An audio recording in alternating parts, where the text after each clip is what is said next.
Hi friends. आज हम यहाँ जानेंगे कि अमीर बनने के लिए क्या करना होता है। इस सीरीज़ का ये सेकंड वीडियो है। अगर आपने इसके पहले फर्स्ट वीडियो अपने सोच से कैसे अमीर बने नहीं देखा तो प्लीज़ पहले फर्स्ट वीडियो देख लीजिए, जिससे आपको ज़्यादा बेनिफिट होगा। इसका लिंक आपको डिस्क्रिप्शन और ऊपर कार्ड पे मिल जाएगा। फ्रेंड्स, हम सब अमीर बनना चाहते हैं और ये सब जानते हैं कि एक दिन में अमीर नहीं बन सकते। उसके लिए लंबा सफ़र तय करना होता है।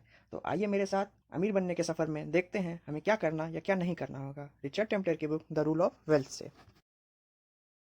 Rule number 1, you have to know where you stand. आपको पता होना चाहिए कि आप कहाँ हैं। मैं आपको आपके लाइफ का फुल फाइनेंशियल एक्सरसाइज कराने जा रहा हूँ, क्योंकि अगर आपको ये नहीं पता होगा कि आपके पास रिसोर्स क्या हैं तो आप उससे पैसे कैसे कमाएंगे। अब दो टेबल बना लीजिए, एक में एसेट्स और दूसरे में लाइबिलिटीज लिख लीजिए। एसेट्स आपकी संपत्ति को कहेंगे, जिन्हें बेचने पे आपको पैसे मिले, और लाइबिलिटीज आपकी देनदारियों को कहेंगे।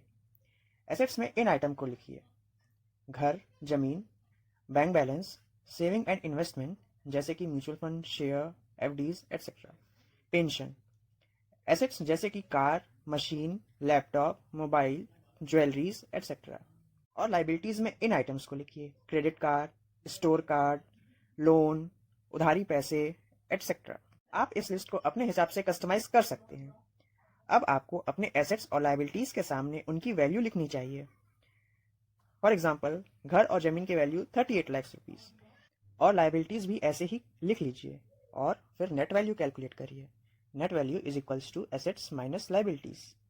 फॉर एग्जाम्पल, मान लीजिए आपकी एसेट्स की value 80 lakh rupees I in total, और टोटल लाइबिलिटीज आपके ऊपर 32 लाख रुपीज है। तो 80 माइनस 32 इज 48 लाख रुपीज। अब आपको पिक्चर क्लियर हो गया होगा कि आप कहाँ स्टैंड कर रहे हैं। अब आपको एक और टेबल बनानी चाहिए, कुछ इस तरह। यहाँ पे आप अपना टोटल मंथली इनकम लिखिए, फॉर एग्जाम्पल 80,000 रुपीज़, और नीचे के टेबल्स में आप आइटम और एक्सपेंडिचर का दो कॉलम बना लीजिए। आइटम्स में जैसे फिक्स एक्सपेंडिचर, जो कि आपको देना ही होता है हर मंथ में, जैसे कि insurance, bills, foods, utilities, school fees etcetera. इनकी टोटल कॉस्ट मिला के 40,000 रुपीज़ है। सेकेंड, वेरिएबल एक्सपेंडिचर जैसे कि shopping, membership, hobbies, dining out in restaurant etcetera, जिनकी की कॉस्ट 20,000 रुपीज़ है। ये आपको मंथली करना होगा। और अब आपको आइडिया लग जाएगा कि आपका मंथली नेट कैश फ्लो कितना है। तो अब आप अपनी इनकम को बेस्ट वे से मैनेज कर पाएंगे, जिसके लिए आप how to manage your income ये वीडियो ज़रूर देखें, जिसका लिंक ऊपर कार्ड और नीचे डिस्क्रिप्शन बॉक्स में मिल जाएगा। Rule number 2, get your finance under control. अपने फाइनेंस को नियंत्रण में रखें। आपने टाइटैनिक के बारे में तो सुना ही होगा कि कैसे उसके एक लीक ने उस बड़ी शिप को डुबो दिया। ठीक उसी तरह हमें अपने पैसों के लीक्स को बंद करना होगा। आपको हर महीने का बजट फिक्स करना होगा, जिससे आपका खर्च कंट्रोल होगा, और आपको हर खर्च को लिख के रखना होगा, जिसके लिए आप मॉनिटो, खाता बुक, एक्सपेंस मैनेजर, कोई सा भी ऐप गूगल प्ले स्टोर से डाउनलोड कर सकते हैं। Rule number 3, should we take insurance. क्या हमें इंश्योरेंस लेना चाहिए? इंश्योरेंस दो प्रकार के होते हैं। फर्स्ट, लीगल रिक्वायरमेंट, जैसे कि ड्राइवर्स इंश्योरेंस, जो कि लीगली ज़रूरी है। सेकेंड, अगर आपके बैंक में उतने पैसे नहीं हैं कि आप अपने सबसे बुरे समय में दे सकें तो इंश्योरेंस करवा लेना चाहिए। Rule number 4, you would have to look wealthy. आपको अमीर दिखना होगा। मेरी नज़र एक क्लासमेट पे पड़ी जब हम सब अपने इंटरव्यू का वेट कर रहे थे। उसने गंदी सी shirt with folded sleeves, no shaving और बड़े नाखून रखे हुए थे, और जब उसे जॉब नहीं मिली तो वो कंप्लेन करता हुआ चला गया। आपने देखा होगा कि लोग जैसा देखते हैं वैसा ही सोच लेते हैं। जो लोग गरीब और ज़रूरतमंद दिखते हैं उनके साथ वैसा ही ट्रीट किया जाता है, और अमीर अपने अकड़ और कॉन्फिडेंट के लिए खुद पहचान लिए जाते हैं। तो आपको पावरफुल और कॉन्फिडेंट दिखना होगा। Rule number 5, how lucky you are. आप कितने लकी हैं? हम सब ऐसे एक्टर को जानते होंगे जो रातों रात अपने किसी सुपरहिट मूवी से फेमस हो गया, और लोग बोलते हैं वो कितना लकी है, जबकि उस एक्टर ने उसके पहले कड़ी मेहनत की होती है, अपने आप पे काफ़ी काम किया होता है, और मूवीज़ के लिए काफ़ी मेहनत भी की होती है, और तब एक दिन अचानक उनकी मेहनत रंग लाती है और लोग उन्हें बस लकी बोल देते हैं। अमीर होना भी कुछ ऐसा ही होता है। आप अपने ऊपर और अपने पैसों के ऊपर सालों काम करेंगे, और फिर जब आप अमीर हो जाएंगे तो लोग आपको बोलेंगे कि आप कितने लकी हैं। Rule number 6, don't do business with them whom you don't trust. उनके साथ बिजनेस मत करिए जिन पे आपको विश्वास नहीं है। ये सिर्फ लोगों पे ही नहीं बल्कि कंपनीज, कॉर्पोरेट्स, गवर्नमेंट एटसेट्रा पे भी लागू होता है। ऐसा क्यों है? हम उन पे ट्रस्ट नहीं करते क्योंकि कहीं ना कुछ हमने गलत देखा या सुना होता है, या हो सकता है हमारी अंतरात्मा कहती है कि कुछ गलत है। ठीक इसी तरह अगर आपको अपने बॉस पे भरोसा नहीं है तो उनके लिए काम मत करिए। अगर आपको अपने बच्चों के टीचर पे भरोसा नहीं है तो टीचर बदल दीजिए।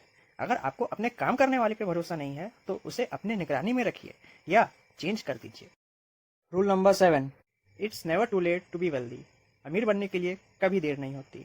इस सीरीज के फर्स्ट वीडियो के रूल नंबर 1 में आपने देखा होगा कि कोई भी अमीर बन सकता है। कोई फर्क नहीं पड़ता कि आपने कितने दिनों से कुछ भी इन्वेस्ट नहीं किया है, तो भी आप अमीर बन सकते हैं। इन्वेस्टिंग के लिए कभी लेट नहीं होता। आप stocks, shares, pension, mutual fund, FDs, learning etcetera में इन्वेस्ट कर सकते हैं।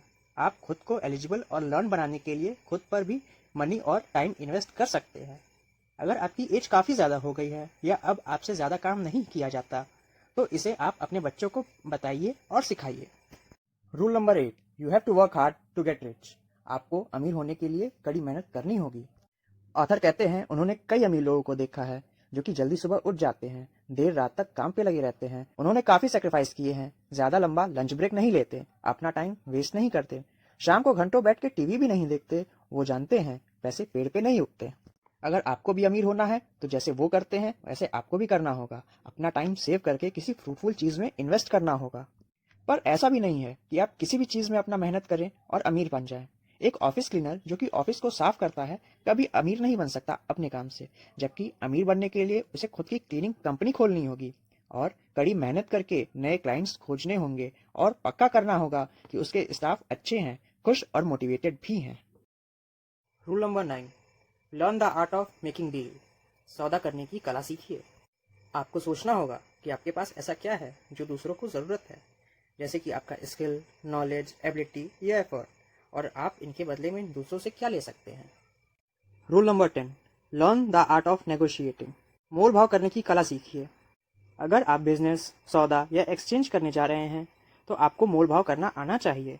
खास तौर से आपको दूसरों को ये अनुभूति करानी होती है कि जितना आप फायदा पा रहे हैं उतना वो भी फायदा पा रहे हैं। जब भी आप किसी को कुछ भी बेचते हैं तो ध्यान रहे आपको प्रॉफिट होना चाहिए, पर इसका भी ध्यान रहे कि आपको किसी को लूटना नहीं है, क्योंकि लूटा हुआ कस्टमर आपके पास दोबारा नहीं आएगा। आपको बिजनेस रिपीट करना है। आपको गुड कस्टमर बेस और गुड रेपुटेशन बनाना है। मोल भाव करते समय इन बातों का ध्यान रखें। फर्स्ट, आपको आपके प्रोडक्ट का मिनिमम रेट पता होना चाहिए जिसके नीचे आप नहीं बेचेंगे। सेकंड, हमेशा ध्यान रखिए कि आपको और कस्टमर को दोनों को फायदा हो। हमेशा विन विन सिचुएशन खेलना है। थर्ड, जिस प्रोडक्ट को आप बेचने जा रहे हैं उस प्रोडक्ट की आपको अच्छी जानकारी होनी चाहिए। फोर्थ, सबसे पहले उस डील को बेचिए जो आपको बेस्ट लगती है। Rule number 11, real wealth comes from deal not from salary. असली दौलत सौदों से आती है, ना कि सैलरी से। आप डॉक्टर्स, लॉयर्स को देखिए, उनके पास काफ़ी पैसे हो सकते हैं पर वो किसी सुपर रिच कैटेगरी में नहीं आते। अगर आपको अमीर बनना है तो आपको डील्स यानी सौदा करना होगा। आपको खरीदना और बेचना होगा।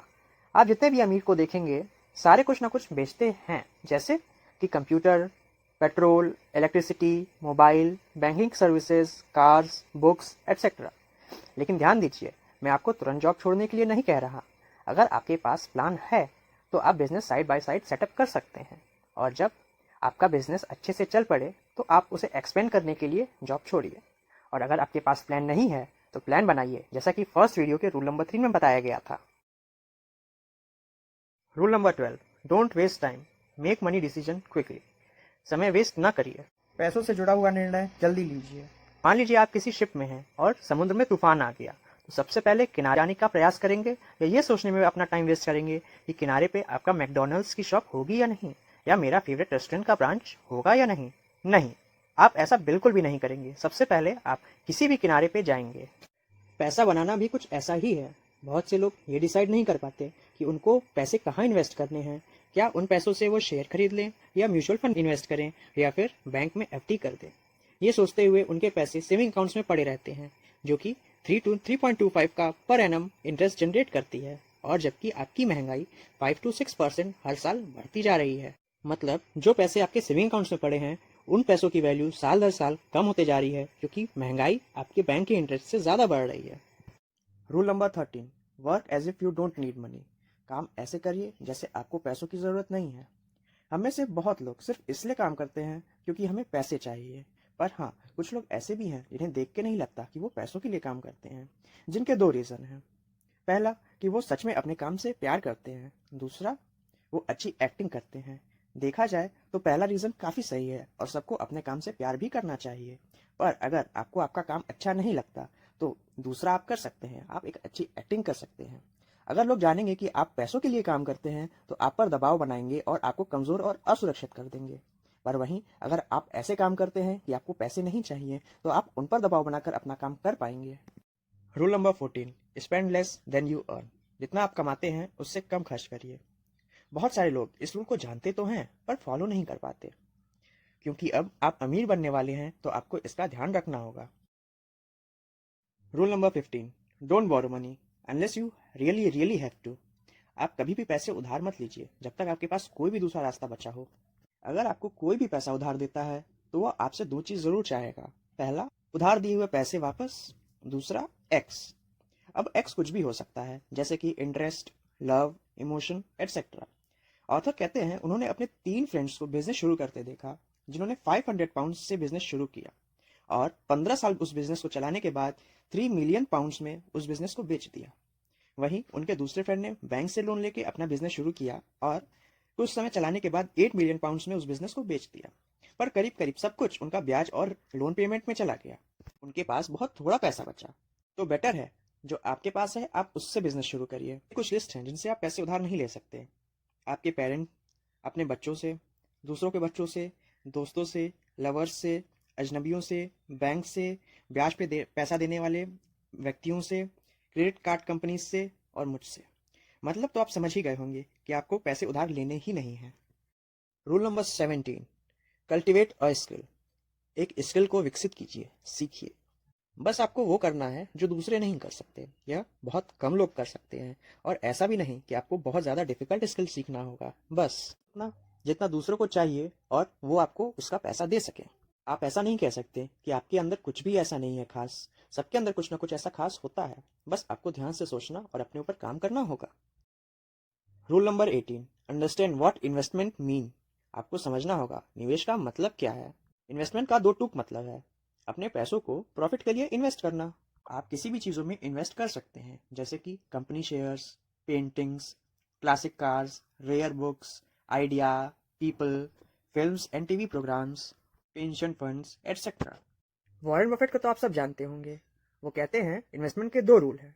Rule number 1, never lose money, and rule number 2, never forget rule number 1। Rule number 19, understand that property in long run will not outpace share. लंबे समय में प्रॉपर्टी की कीमत शेयर जितनी नहीं बढ़ेगी, आपको ये समझना होगा। तो क्या सही चॉइस है, प्रॉपर्टी या शेयर? मैं आपको दो टूक बता दूं, शेयर इतनी प्रॉपर्टी की वैल्यू लंबे समय में नहीं बढ़ेगी। पर आप मुझे गलत मत समझिए, प्रॉपर्टी की अपनी जगह है। हर एक समझदार के पोर्टफोलियो में प्रॉपर्टी होनी चाहिए जो उसके टोटल वेल्थ के 30-40% से ज़्यादा ना हो। Rule number 20, master the art of selling. बेचने की कला में महारत हासिल करिए। सेलिंग वह आधार है जिस पर हर एक का भाग्य टिका हुआ है।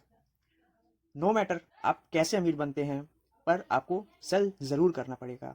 हो सकता है आप अपना स्किल सेल करें, हो सकता है आप कुछ चीज़ें सेल करें, हो सकता है आप अपना आइडिया सेल करें। आप बिना सेलिंग के अमीर नहीं बन सकते। आपको अपने जीवन में इन चीज़ों को सेल करने का लक्ष्य रखना चाहिए। पहला, अपनी एबिलिटी को, स्किल को, एट्रीब्यूट्स को। दूसरा, कुछ ऐसा सेल करिए जो कि आप जब सो रहे हों तो भी आपको वो पैसा देती रहे। दूसरा, ऐसे कंट्रीज में सेल करिए जिनका आपने सिर्फ नाम सुना हो, वहां गए नहीं हो, जैसे कि अमेजन बिजनेस, नेटफ्लिक्स का बिजनेस। चौथा, आपका प्रोडक्ट दूसरे लोग सेल कर रहे हो। पांचवा, ऐसे चीज को सेल करिए जिसका उत्पादन काफी कम कीमत पे हो और वो अच्छी कीमत पे बेचा जा सके। छठा, चीज को सेल करिए जिसका हर घर में इस्तेमाल होता हो, जैसे पानी से जुड़ी हुई चीजें, खाना से जुड़ी हुई चीजें, क्लोथिंग से जुड़ी हुई चीजें, इंटरटेनमेंट से जुड़ी हुई चीजें, फ्रेश एयर से जुड़ी हुई चीजें। सातवां, ऐसी चीज को सेल करिए जिसका ट्रांसपोर्टेशन और स्टोरेज इजिली हो सके। और ऐसी बहुत सारी चीजें हैं जिसको आप सेल कर सकते हैं। फ्रेंड्स, आपको ये वीडियो पसंद आया तो लाइक करें, अपने फ्रेंड्स और रिलेटिव के साथ शेयर करें और अपनी फाइनेंशियल एजुकेशन एंड पोजीशन को इंक्रीज करने के लिए इस चैनल को सब्सक्राइब करें।